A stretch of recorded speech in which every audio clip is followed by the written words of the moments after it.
You're listening to the Comic Crusaders podcast. I am your host, Al Mega, CEO of Comic Crusaders and Undercover Capes. In this show, I'm sitting down with creators from all walks of life to talk about inspiration, process, the lessons they've learned, and a whole lot more.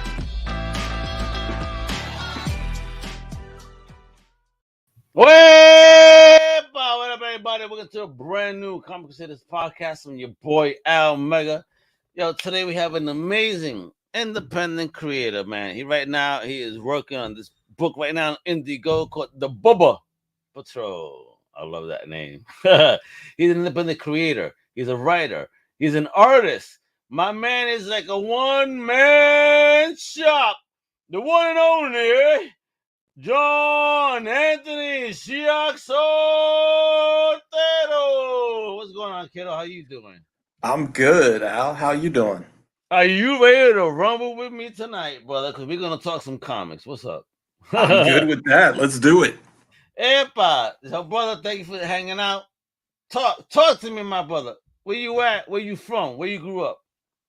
I am from Tucson, Arizona. Born and raised.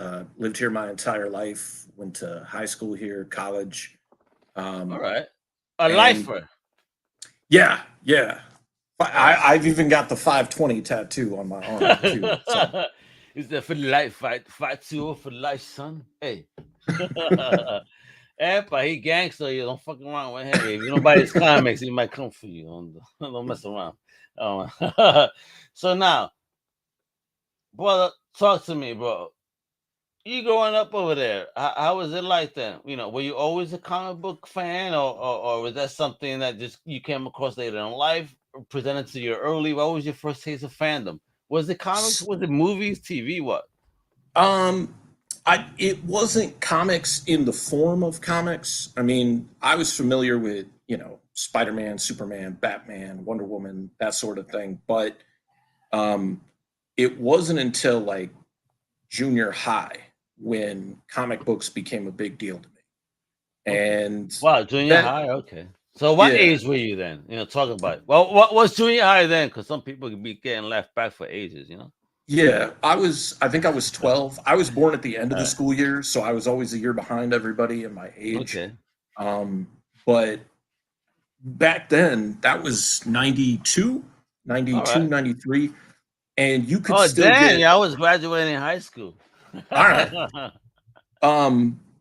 You could still get comic books at like a convenience store, grocery store, stuff like that back then. So yes, agreed.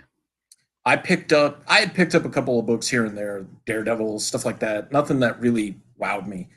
And I bought a copy of The Punisher War Journal 44. It's not a significant book. It's not special. It's not key. But the story captivated me so much that I became a fan of comics at that point, and a fan of the Punisher as well. And then it evolved after a while to things like X-Men, Nightwing. Nightwing's my guy, my favorite character. So that's your dude. That's the big homie, though, man. That's the next Batman in line, when Bruce is dead. And then from there, going to high school, getting into more art, animation, and then deciding what to do after that. It didn't take until 5 years after high school that I went back to college to get a degree in animation. So, okay. Oh, and animation. All right, talk about this though. Growing up, who introduced you to the fandom? Was it something that was a self journey, or was it a family introduction? Friends? Whom? If I remember correctly, the very, very first comic books that I got were given to me by one of my dad's neighbors. Oh, neighbor. Hey. Yeah. But awesome. it was a kid, and he was a few years younger than me. I forget how old I was, probably like 9 or 10. And he gave me like a stack of books. And at the time, my dad's personal belief system would only let me read one of those books. Like all the other ones were too violent. Oh, damn. And so he was like, while you're here, those other ones have to stay in your suitcase. You can read this one. So I read I don't even remember what issue it was of Captain Carrot and his amazing zoo crew, like 30 times that summer, like, Wow. you know, because that was the only one he would let me look at. My brother, I just actually framed my very first comic, Crystal Warrior #2. I read the shit out of that. I don't know if you still have your copy. My copy do. is framed, but it looks shitty as hell. You know what? I don't care. Proof that I love this from the beginning. Yeah. And with that Punisher War Journal book, the one that Yeah. hooked me, I've still got the original. What hooked you though? What hooked you? Well, back then, I was like really angry, like most teenage boys. I was confused about everything. Like I didn't have And a then lot of friends. in the 90s, we were all angry. Yeah, As we exactly. continue to be. So I think that's what it was, just like this real black and white sense of justice that he had. And especially the end of the story, it was a home invasion story that the parents went away for the night. It was a babysitter and kids, and these home invaders came in. I don't know how the Punisher found out about it, but he goes in, he kills the home invaders. He figures out that the dad took out this big life insurance policy on the kids, like right before that. And the tail end of the book, you see this guy, you can't be sure if it's the Punisher, but it is him, walks into this like high-rise building, walks past security, walks past the receptionist, goes behind these like two big giant wooden doors, and you just hear a bang, like the gunshot go off, and you see him like walk back out because he was just like, you're gonna, you know, try to kill your kids and your family. I'm gonna come after you. And there was just something about that resonated so much with me. And I mean, a lot of that has changed. I'm not as like hardcore as I was, but I mean, Is that because you're a parent now, maybe? Or no? No, No, not yet. He's no children. I got dogs. I got dogs. My kids are these characters right here. Yeah, no, I think a lot of just my personality softened through life experience and finding other characters that meant as much and then eventually more to me. Like Nightwing. Nightwing doesn't kill people. He's genuinely a good person, especially with this current storyline that Tom Taylor's doing. Like he literally inherits like $1 billion from Alfred because Alfred trusts that he's going to do the right thing with it. And what does he do? He invests it in the city of Bloodhaven to try to like make it a better place, and immediately puts a target on his back, which he knew was going to happen with all the organized crime. But he's just like, this is what I have to do. This is Alfred's legacy too. So, and is Alfred awesome to even do that and recognize the power? Yeah, exactly. Like that. When I read that letter, or when they showed the clip of the letter and it said, "You're the only one I trust to do the right thing," I was just like, wow. I was taken back to Infinite Crisis in the mid 2000s when like the Golden Age Superman comes in and he's questioning Batman and his methods and saying, we've got to get rid of your Earth because your Earth is wrong. And he straight up looks at him and he goes, what about Dick Grayson? Is our Dick Grayson wrong? And he's just like, no, he's not. And he can't look him in the eye when he says that, because like Dick Grayson is kind of like one of those characters who could be like a Green Lantern. He could be a Blue Lantern. But you know what's crazy about that? And what that shows about Dick is that he's what is that word? You know, when he's a constant. Yeah. He's a constant. It was just necessary in the evolution of the universe as a whole. Yeah.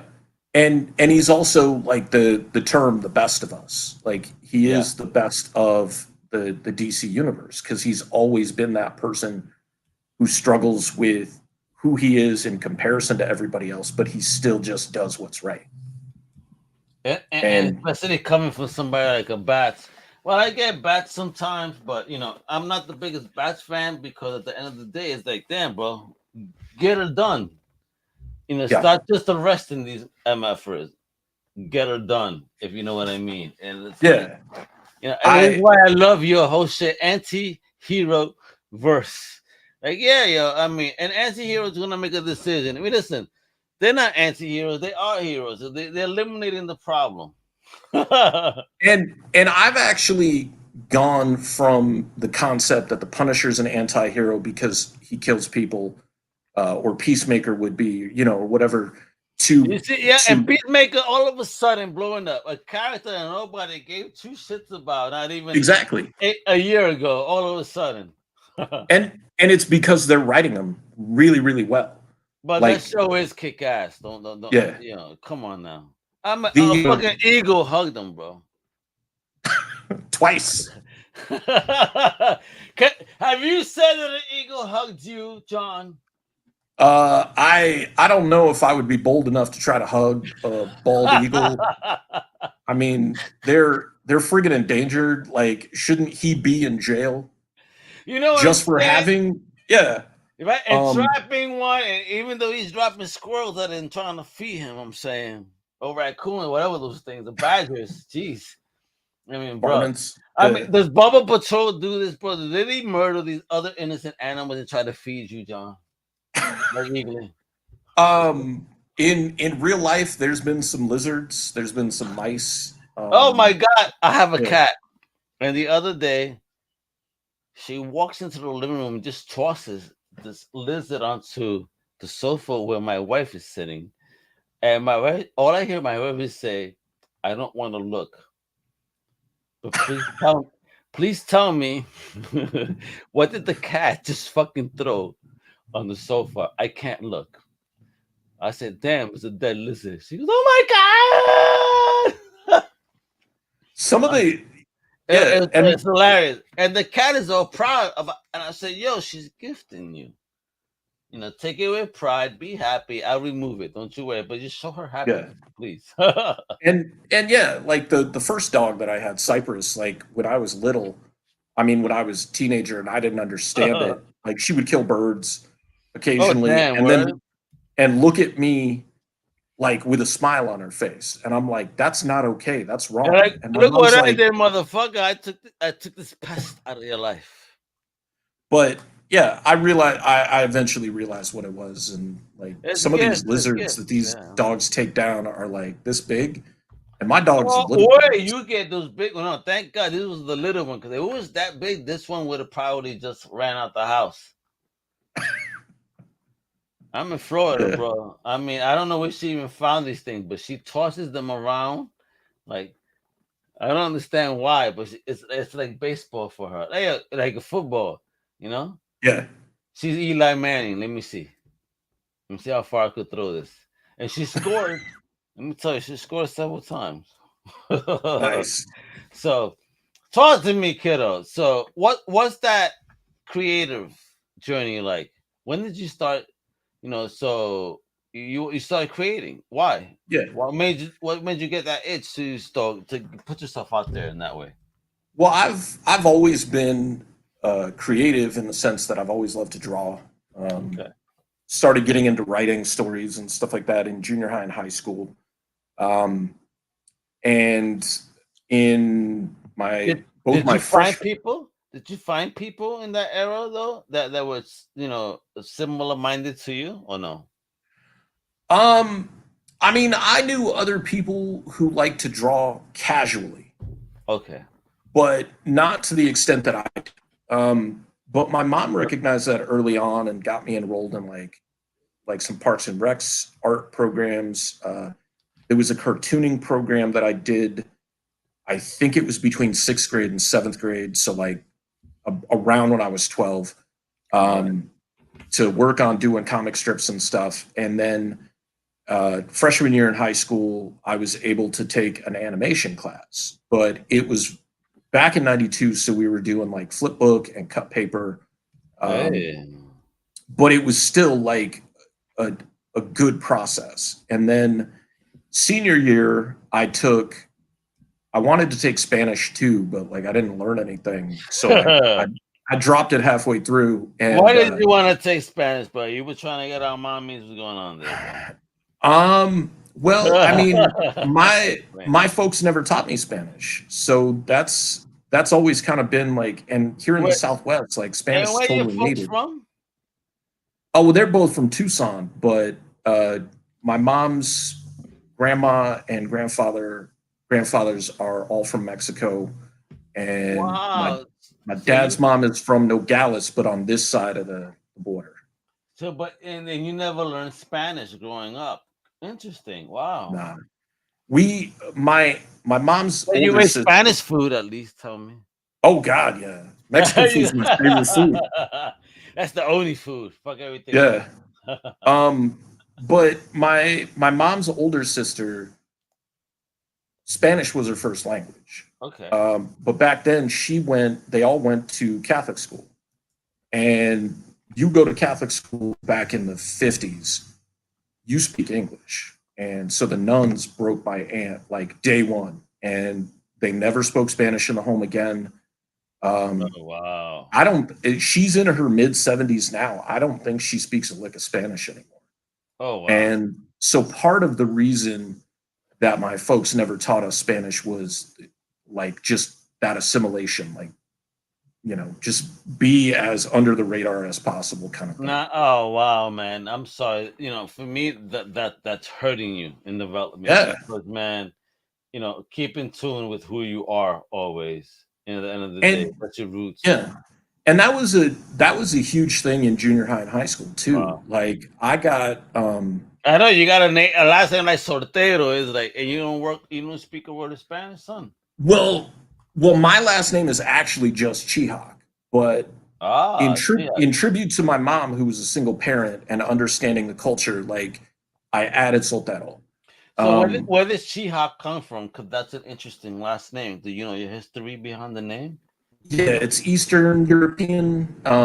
Like it's just easier to say Czechoslovakian because it's like from Bohemia before Czechoslovakia even became a country, kind of thing. Look at that! Don't you love that?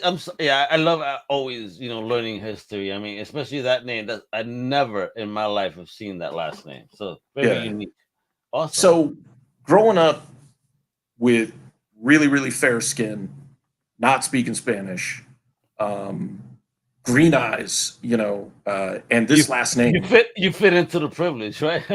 Yeah, I fit into the privilege, but I was also a target because nobody believed I was Mexican. People had an issue. You were proud in selling your Latino-ness, but they didn't want to accept it. Exactly.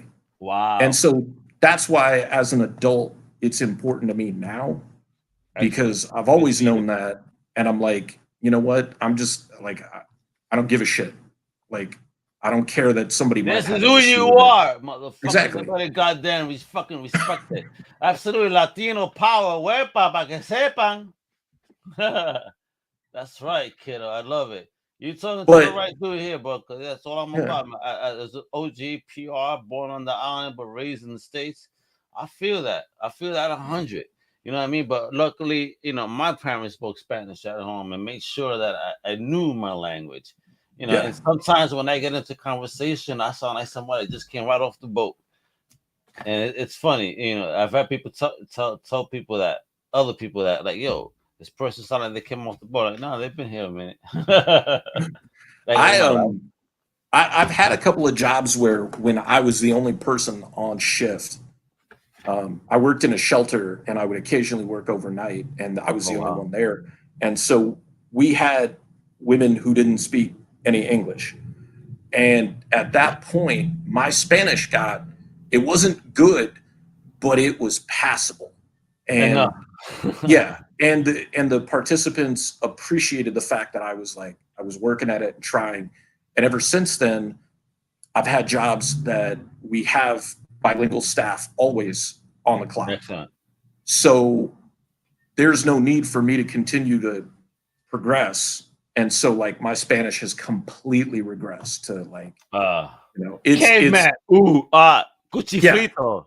It's embarrassing. Like it's super embarrassing. But so long as you know how to order an empanada, we're still friends, bro. Don't you worry.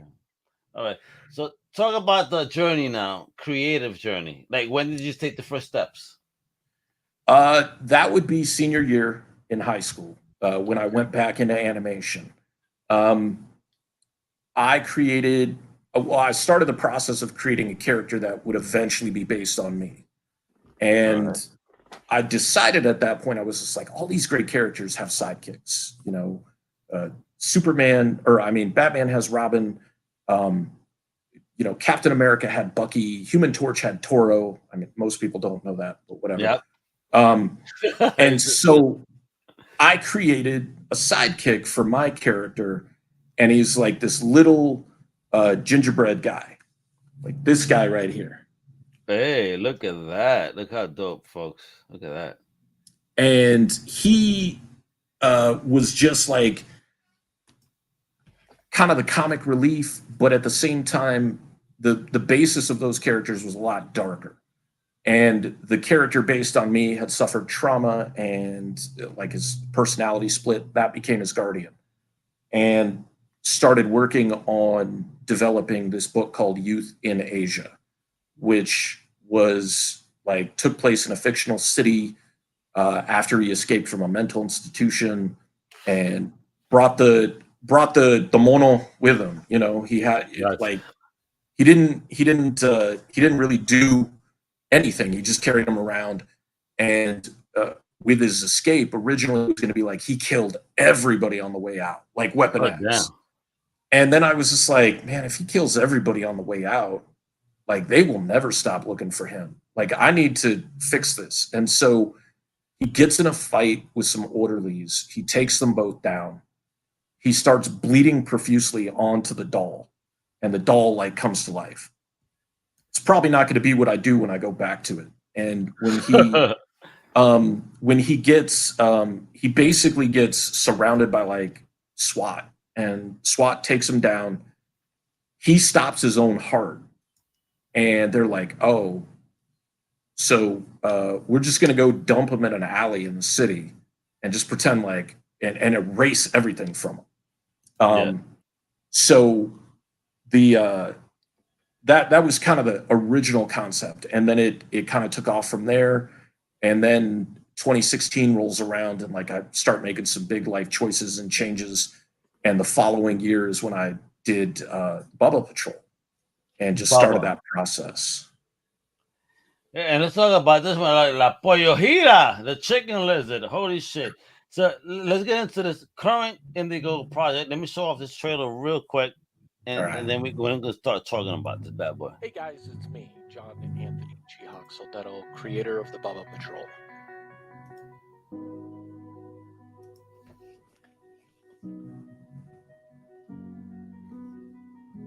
I'm not going to go out quietly. That's what this campaign is about. It's about celebrating that legacy that these Bubbas give me every single day. They are my heroes. They are my superheroes.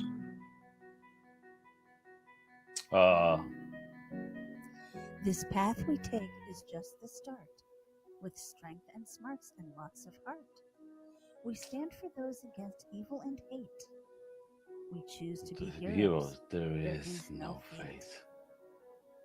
These are not just heroes.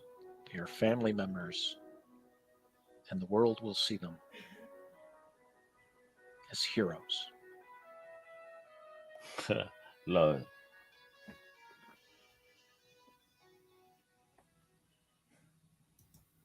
So talk about these heroes of yours over here, brother. I mean, look at this. You got these awesome the Bubba Files. Who is this? What's popping, bro? Talk to me. What's Bubba Files?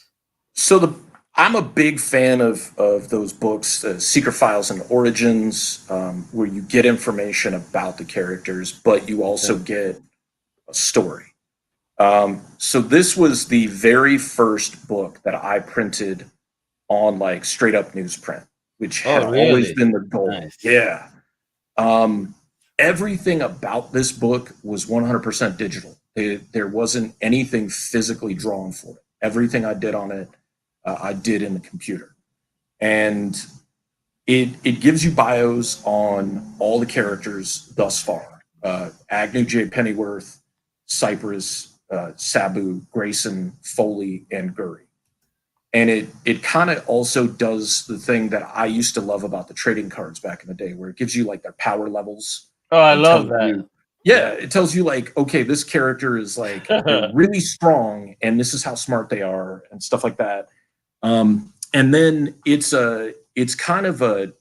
goes after issue 2, and it tells the story of Grayson, who's the little guy in the Polaroid. And it's like, how did he show up in their universe? And it's the back end of issue 2 told from his perspective. Dope. And look at this. And what's this bad boy? Look at these characters. Yo, kick ass right there. So this is issue 4, which is part 1 of 2. Issue 5 is the second part of the storyline where the go on their very first mission to battle Pollo Jira. And I had a friend who's an industry veteran, Bill Simpson, who's doing the colors on 4 and 5. And he's also doing a variant. He did a variant for 4. He's doing a variant for 5. And I was talking to him about how I didn't want to do homage covers anymore. And he was like, why not? And I told him, I was just like, well, people will think like that's all I do. And his answer was really simple, but it helped me decide to do this Avengers homage. He said, everything is derivative of something. And eventually somebody, even if you do something that you feel is wholly original, like its own composition, somebody's going to pull something from you somewhere. And it was at that point I was like, this is issue 4. Avengers 4 looked like this. And I pull it up and I showed it to him. And he was just like, that'll work. And I'm like, if you're going to homage somebody, why not homage Kirby? You know, Kirby knew what was going on. And I really, this gave me the chance to show all the characters on the cover really for the first time. And it tells a big story about what's going to happen as well. Gotcha. When Agnew cries, Bubba's healed. Epa! Uh-oh. Oh, look at this classic homage on this bad boy. And explain to me, who the hell is Pollo Jira? I mean, wow, bro, what a name. So the first time I did Inktober was 2018. And I pulled like four different prompt lists. And one of the days was Godzilla. And I was drawing Godzilla, and I was just like, I kind of don't like this. There was a couple of days that I drew multiple concepts of whatever the prompt was. Okay. And I was like, what if there was a giant chicken lizard, and its name was Pollo Jira? And so I drew... Pollo Jira. That name just kills me, bro. So I drew it, and I was just like, this would be hilarious as something that these characters... Can I ask you, though, is Pollo Jira all white meat? I don't think that's something that's really going to get talked about much, because when you see the end of the book, you'll understand why. Gotcha. I mean, look at this guy. Oh, my God. Formidable foe, scary as hell. I mean, this ain't no chicken I want to eat. And the funny thing is like as dumb as it sounds, like I'm a Starro fan. Like I love Starro. Yes. I got a Starro tattoo on my arm that I got years before the Suicide Squad. And so I was super happy when I figured out like this homaging Brave and the Bold 28 is going to work. Like this will work specifically for what I'm trying to do here. It does. It's a gorgeous cover. And I'm looking at this beautiful logo there of Anti-Hero Verse Comics. Yep. You know, as we progress, you know, in showing pictures, can you tell me a little bit about that? Yeah, that was the first one that I really intended. That's dope. That's fire, son. Thank you. I'm a cat fan, so yeah.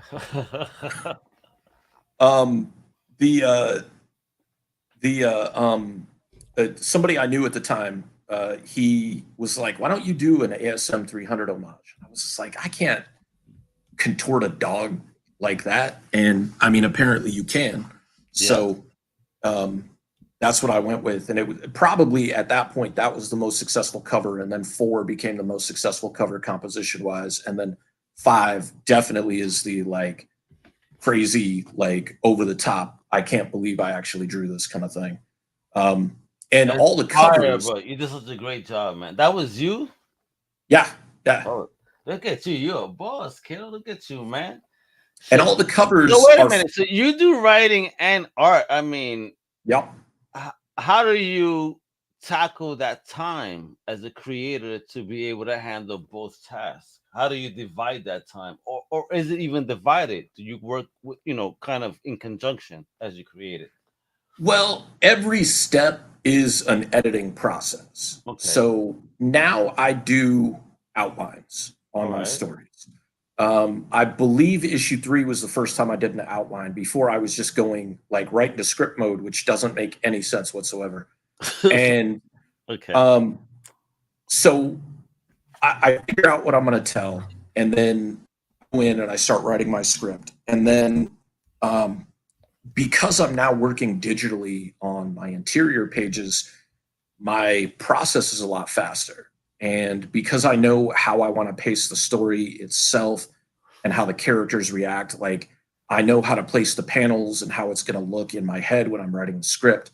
Yeah. And so my pencils are like either a gray or a blue or a red to denote like the different layers of what I'm doing. And they're rough, but they're not gesture rough. Gotcha. And then I throw in the inks, of course. And then with issue 4 and 5, I hand them off to Bill, and Bill does the colors on them. And we developed like a color palette, and like have these conversations about like, okay, this is what's going to happen. But he's pretty much figured out like the process for like how the lighting should look and how like simple or complex the colors should be. And it's really more of like a 2D animation It is. feel that I'm going for. And I love it. It really does show, particularly in this cover. And look at this. Yo, look at those deep colors in that. Was that you too? No, I can't paint to save my life. I love it. The honesty is real, brother. This is an independent comic book creator named JoJo Seams. JoJo Seams, shout out. Wow. Yeah, she and I met like 14, 15 years ago at a sketchbook group here in town in Tucson. She works on a comic book called The Makeshift Man, and it's a beautiful watercolor book. And then she's also gotten into doing MetaZoo trading cards. Like she's totally legit. Nice. And she moved back into town a couple years ago, and I've been picking up her books, and I'm like, what would it take to get you to do a cover? And she was just like, it depends on what my schedule is, but tell me when you need it by, and I'll see what I can do. And she was able to do this, and I gave her basically like just what the template would be so she could get the image right. And man, she smashed it because the expressions on these characters, she's actually the first one to render Hoyojira other than me. I was about to talk about that. Look at that Pollo Hira right there, yo. Wepa, look at him. Oh, the scales that she did and the expressions are so much fun, and they add to the mythos of the characters. And I thought it would be hilarious to have them do the fake "we're scared." So they're all trying to look shocked, and Koyojiro, who's got like the brain the size of a chickpea, is like, "What are you guys doing? I don't understand. What the hell is going on here? Yeah, why are you guys scared? We're all sitting together, like we're good." Hey, and who is this homie with them Wolverine claws? This popping here, son. This was the original poster that I did for issue 1. That was like fire. Yeah, you could actually pull it out. It's a plot point in the actual first issue that you never get to see the fight. So how long ago was this? That artwork was done in 2017. Okay, nice. But then because it was never used as a cover, when I reprinted issues 1 and 2 and put them together, I decided like, well, go ahead and use that as a cover because like it's a good homage, and it's also like kind of tells you a little bit of the story, but it's really not indicative of what happens in the issue. So, but who are the little robot pests? They are robot hamster sentries. They're not integral to anything currently, but basically They're like foot soldiers and shit from the Yeah. turtle, right? All right. yeah. So Agnew and Sabu. The Agnew is the Wolverine knockoff right there, or analog, I should say. Analog, yeah. Sabu is the dog, and they go to rescue 2 other dogs from a warehouse. And you've been doing this dog stuff since 2017. Just want to Yeah. elaborate. All right, but just to make sure that people understand that. Because I see that dogs is hot because people are feeling stray dogs so much. So, like, no, you did this even before stray dogs. Yeah, and actually, the first 4 pages of this story date all the way back to 2009. Oh, where- shit, really? Yeah, so wow. Agnew ends up getting Sabu, like finding him, quote, on the streets of Apex City when he's out walking a hot dog because the guy he sidekicks for and his girlfriend won't let him have a dog. And he's just walking a hot dog, and he turns around, the hot dog's missing, and there's this little scraggly dog looking at him. And so he sneaks him into the apartment, and they both fall asleep, and Nash and his girlfriend Kyle come home, and they wake him up, and she's just like, she's mad at him. She's like, I told you couldn't have a dog. And all of a sudden, Nash is like picking up Sabu, and he's just like, oh my God, he's the cutest dog of all time.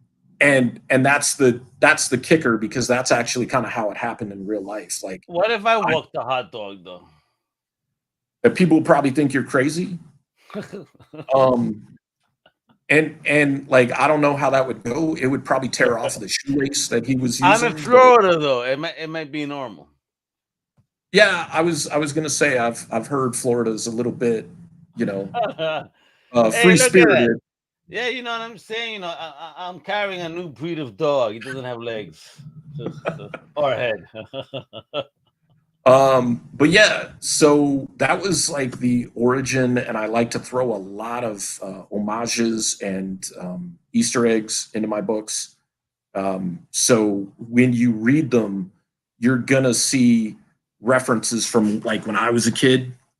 Okay. And so while it's suitable for all ages, like kids will laugh at certain things, but they won't necessarily know why they're funny because they didn't live through those moments. I get you. It's like us growing up back in the day watching sitcoms that we appreciate later on. Like, holy shit, damn, that's crazy. Yeah.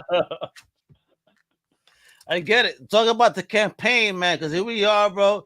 I mean, damn, you had a flexible goal of only 500. Did you really have this ready to go? That's really low end, and you're already at 143% over that at $715 with 16 days left, folks, to support this awesome project. Talk about it. What's going on? So the artwork is completely done. I actually just sent the pages off to my editor yesterday, and I expect once this campaign wraps up, to be able to, depending on what the financial outcome is, to be able to send this off to a printer by March. Or not March, April. Okay. So, and what's popping here? I mean, you got variants, you got the basics, you got the digital bubbles, non-exclusives. I mean, what's this? Talk to me. So I spotlighted JoJo Seam's cover because I was just like so wowed by what she did. The cover, yeah. This is the first time you're going to be able to get the entire series or any of the books digitally. And for $15, you'll get all of the books. Like you'll get 1 through 5 and so that's the digital bubbles 1 through 5. Yeah. On Indiegogo, folks, right now, Bubba Patrol 5. You better be looking this shit up right now. Let me play.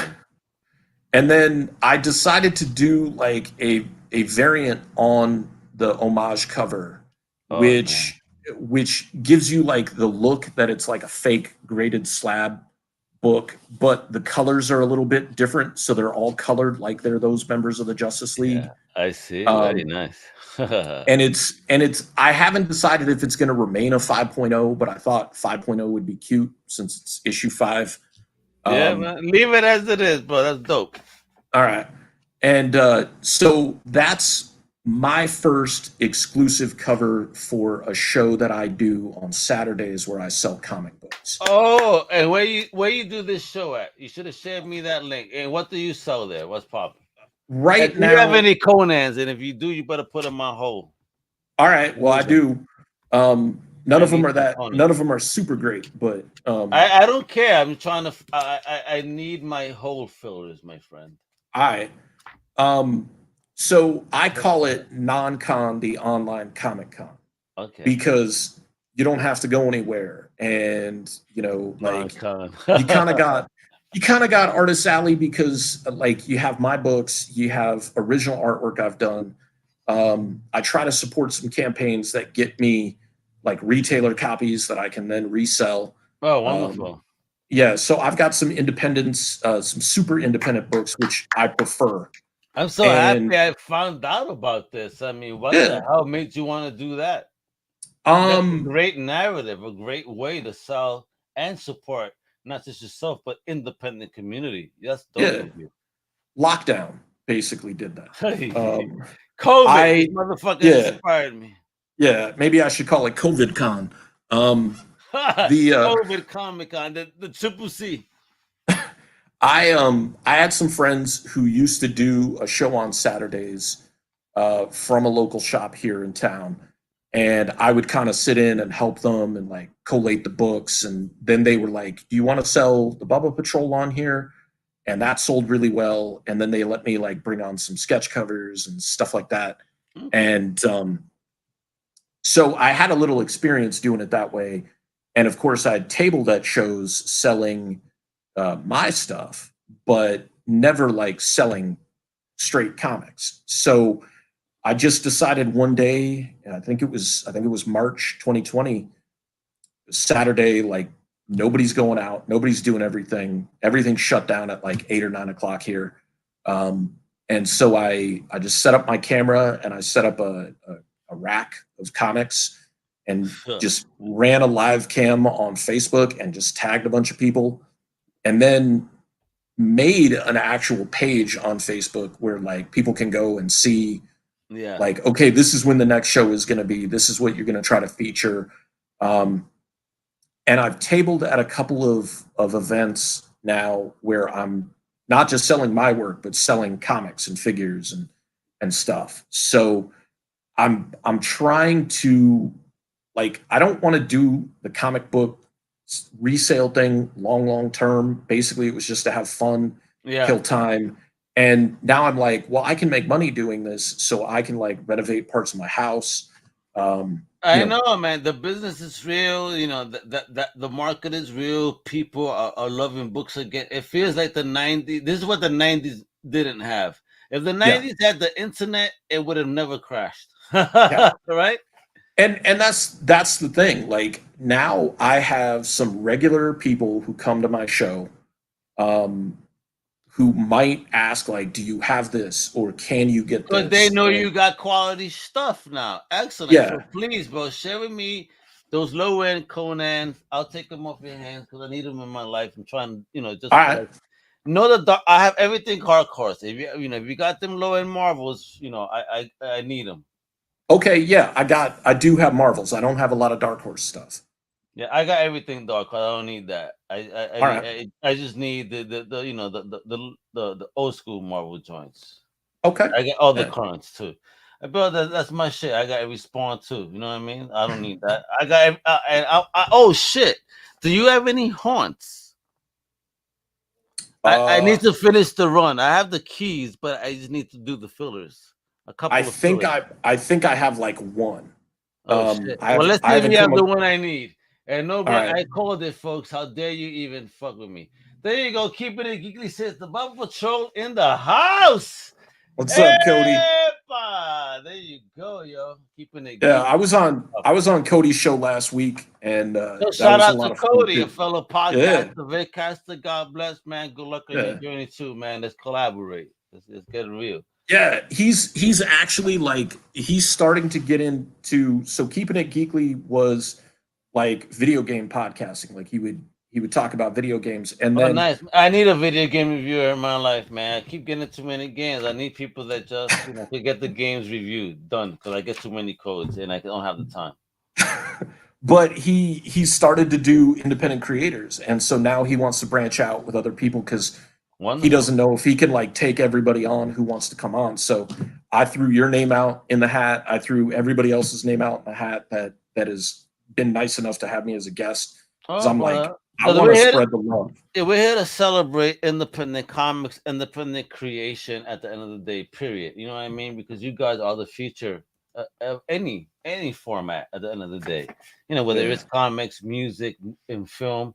So indie, and it's all about, for me, indie, man. I love it. I mean, and look at you, man. You got those risks and challenges, but you got these beautiful pages, where uber stretch goals that keep going. We got trading cards, stickers, buttons, coloring pages, some added art section. What's a read along? What you talking about there, bro? Are you gonna act this shit out like Stanley? Well, what I intend to do, and I've talked to a couple people because I don't know how to make like the video feed. Yeah. I've created voices for almost all the characters. Okay. Yourself. Yeah. Wonderful. So what I intend to do, actually, this started because every time I finish an issue and it's printed and it's in my hand, I go out in the backyard, I set up a chair next to the grave sites of the Bubbas who've passed. Yeah. And I read the book, the current issue, to them. And I use all the voices that I've created for these characters. And that's just kind of like part of my therapy, but like it's complete, it's done. If I die at this moment, like I have completed this mission. So I thought about it and I was just like, why not, like if we hit 100 backers, why not do a read along and do it as a YouTube video where I share the link with those 100 backers. Ooh. And it'll be private on YouTube.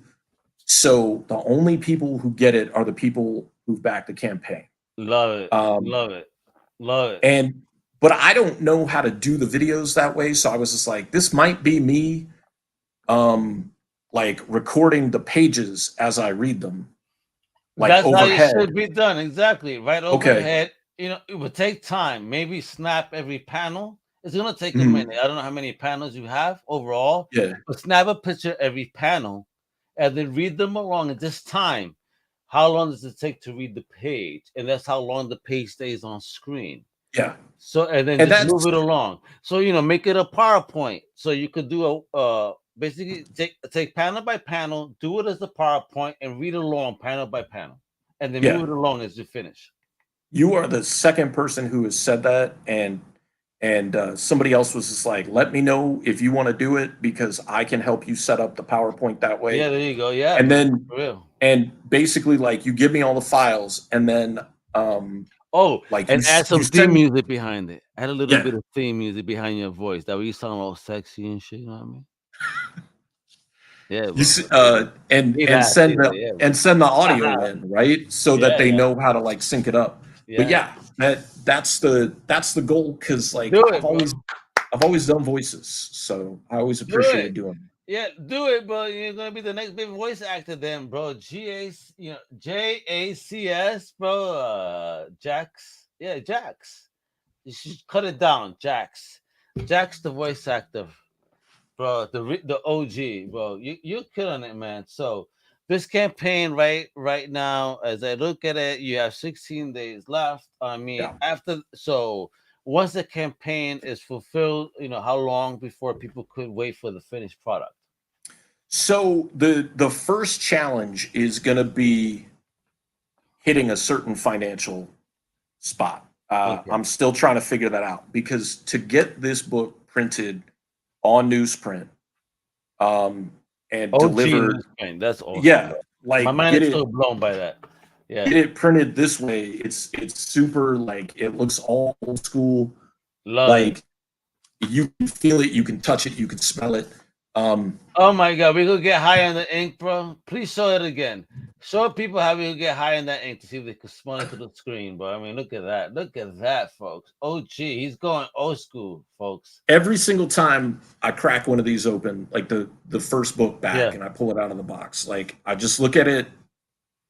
Oh yeah, And I have a friend with the same problem. I think he's addicted. I think I had to take him to rehab. I think 13. I'll help you. No worries, bro. Wait till I go to mass. I got you. I'm taking a comic book rehab. But the issue is that the printer I was using all the way up to issue 3, I can't use them anymore because that format's just not available. So I had to find a new one for issue 4. And the people for issue 4, and this might have had something to do with the supply chain and everything, cost like double for the amount of books that I needed to print. And I was just like, all right, well, I need to raise more money. So then I hit them up about a week or two ago, and they told me, so costs have gone up a little bit again, but only by like 10%, which ain't bad. So in order just to get the regular A cover, the Brave and the Bold homage cover done is going to be about $2,000. Oh shit. Yeah.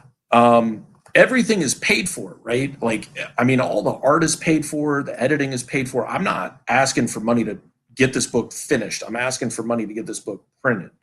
Gotcha. So just to get issue 5 regular cover printed is about $2,000. And then to get the variants and stuff like that is going to be something on top of that. So as long as we hit, 18, 19, 200 or 2,000, I'm good with fronting, like I will put in money towards this. But if it doesn't come close to that, I have to figure something out. And there's a lot of other platforms too that you could also try to endeavor in. So, if one doesn't work out, there's plenty of others. But, listen, right now you're at a good place. Yeah. I with 16 days left and based on the minimum, what the minimum you need to print, I think you'll make it. I really will. The other thing that I'm thinking of is once we hit a certain amount, like I'm a big fan of original artwork, and I've had the Amazing Spider-Man 300 homage that I did has been a big hit because there's people who collect that specific cover homage. Yeah. I am honestly like I have not sold any of the original art for the Bubba Patrol. And now all the books, everything is done digitally with the exception of the cover. The cover is done traditionally. And I may put those covers up for sale in the campaign. Oh, folks. I don't want to, but I mean, the idea is that this is a dream. And you don't sacrifice your dreams, but you sacrifice for your dreams. And so that's what it's about. Like if I got to sell my first Punisher, my Amazing Spider-Man 129 to fund this, I'll do it. I got you, but you and me are both alike. I mean, I have sold so much of my collection, to help, Comic Crusaders, undercover capes, the family. Yeah. Comics, thank you for comics because it's also allowed me an opportunity to get out of circumstances, if you will. So, it's not a bad thing. And I hear you, man. Being able to let go is not a problem because once this makes it, you get that shit back in no time. Eventually, maybe at a higher cost, but you get it back. And you know what? Yeah. Even though it's a higher cost, you're going to be making so much money, it's going to be like chump change. Come on, John. Come on. We're gonna be rock stars, kiddo. We're gonna be throwing money away like we're at a strip club, but even though we're at a comic shop. Hey, give me this and give me that. I need this first app and that first app. Yeah. I mean, I told my mom and my stepdad years ago when the whole comic book journey started in like 2006. I was just like, I will sacrifice for my dreams. I will not sacrifice my dreams. And bless. You know what I mean? I was about to ask you any advice. I think that's the best advice you could give anyone, actually. I would say for advice, be prepared to work really hard. Yes. Be prepared. You know, the quote from Jack Kirby, "Comics will break your heart, kid," it is very, very true, because there are some lonely ass nights at conventions where you have a product you love and you believe in, and if you don't have that visibility, people just walk past you, and it's heartbreaking to have put all that work into something you love, something you truly believe in. Like, this isn't just, it's a project, I'm being paid for it. Like, I don't make money off of this book. Like, this book is the legacy It's that a I want to passion tell. project. Yeah. Exactly. Like, and my whole thing is, when issue 5 is finished, when issue 5 is fulfilled, I have some other projects that I want to take time to work on. So the Bubba Patrol will go on hiatus. It's not done at all, but when it returns, it will be in one-shot formats and graphic novels, so you don't have to pick up issue 9 and issue 10 and 11. Like, it's not going to be weird like that. Or not weird like that. That's how you do comic books. But like, as an indie, if you're promoting it and somebody misses 6 through 9, they're going to be like, well, how do I read these? And they're like, well, I guess you can't, you know? And Sorry, I'd rather have, yeah. But my whole thing is, like, I've got a couple other stories I want to tell, but once it's in people's hands, if I'm not able to write or draw another comic book for the rest of my life, if for whatever reason something happens that I'm not doing that, it's like Batman said in The Dark Knight Returns, like, this would be a good death. Oh, like, shit. Yeah. I'd be okay if the story ended here. That's not the plan. That's not the intention. It shouldn't be. I need to see this as the cartoon. I think if it's the perfect narrative, for, you know, like a Nickelodeon type thing. I see. I like. I want to do some. Probably one of the next things that I do would probably be like a real small run of plushies. Ooh. Yeah, I actually, right here, I have. This is not a prototype of any kind. This was made by a fan. Oh, check that out. Oh, and that's awesome. This was made after Foley died. A fan who has become a friend, Charles Ball, his wife, decided to make this for me, and it shipped out, and it arrived one day. Isn't it beautiful when fans do things out of the blue and you get such a beautiful gift? Look at that. Wow. And so it's like my little tribute. And one of my friends was like, well, can you ask them to make more? And I'm like, no, this is like a one of a kind. Like, no, I can't ask them to make more. Like, you're crazy. I did an unboxing video. I was working from home that day when it arrived. Yeah. And I did an unboxing video at lunch. And while I was opening the box, I was just like, something tells me I should probably have waited until after you went work. home, right? Right. Yeah. And I'm like, and I open it and I pull it out and I'm just sitting there staring at it and I like start tearing up. And I'm like, yeah, I definitely should have waited until after. Like, oh my God. Work. I hope the boss don't see me right now. Holy shit. Right. And I'm like, how am I going to go back to work after seeing something this amazing that somebody made for me to make me feel better about losing one of my dogs? Like, but like, it's been a trip. Like, my sister's mother-in-law is a seamstress, like, not professionally or anything, but she actually made that cape for Foley in that little clip. Grayson has a couple of costumes as well, and like our newest dog, Chica, she will eventually get something because she's part Chihuahua, so she doesn't have an undercoat, so she gets cold really easily. So she could use like a sweater or something like that. Right now, I just have her wearing like little goofy T-shirts that say goofy stuff on them. So That's what we use our pets for. My cat, you put a sweater on her, she lets you put it on for like 10 minutes, and like, okay, you're done. Take the shit off right now. Grayson doesn't like it at all. But the really cool thing is after they got their capes, this was November 2020. Yeah.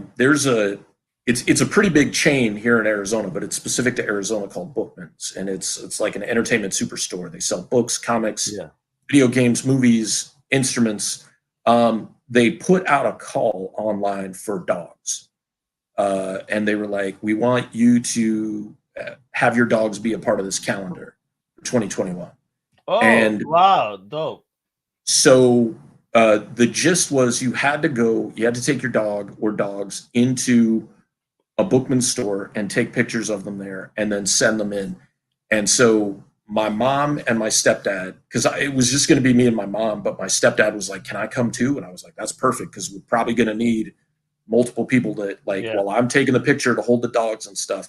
And we got the pictures taken, posed with an Avenging Spider-Man comic book. And I bought that comic book, and it's up in a frame on my shelf too, and sent in the pictures. And the people who made the choice, they were like, "We've chosen both your dogs. They're going to be in a photo together." Oh, nice. And they were on the front page of the calendar, like not the cover. When you open it up and it's got all your area to write, like, these are your notes for 2021. And they're in their little superhero costumes. They had like a professional photo shoot. They had like the little white backdrop where they did test photos. And then they were like, "We need to go out in the store. They need to pose with the comic book section." Yeah. And it was super fun. They were treated like little celebrities. They got little gift bags, and it was really, really cool. Did you get a gift bag? Damn. My gift bag was the fact that they got to be in the calendar. And that Christmas, because they came out like first or second week of December, I was just like, everybody in the family is getting a calendar. Like, I don't care if you need one, you're getting one. You get one, and look at my sexy dog. Look at they all posing. And Playboy, folks. It's just dogs. We like. And the really cool thing is like the half of the proceed of each calendar sold went to benefit like a local shelter, which was awesome. So I was really happy with that too. So look at you, man, making comics about dogs, being a dog guy, having your dogs on calendars. I mean, yeah, you're all about it, bro. Thank you for people like you that care so much about animals and showing that love for these wonderful little creatures in our lives, yo. So bless you for doing that. And this is why I know you're gonna find success in this, because you're doing something that's so wonderful, man, and just showing love to our little companions in life. Yeah. So you got this, kiddo. Thank you. So I want to last thing. So after 5, so you said you're gonna put on hiatus, and that's it. What else can we got in store? Are we doing something else? What can you tease?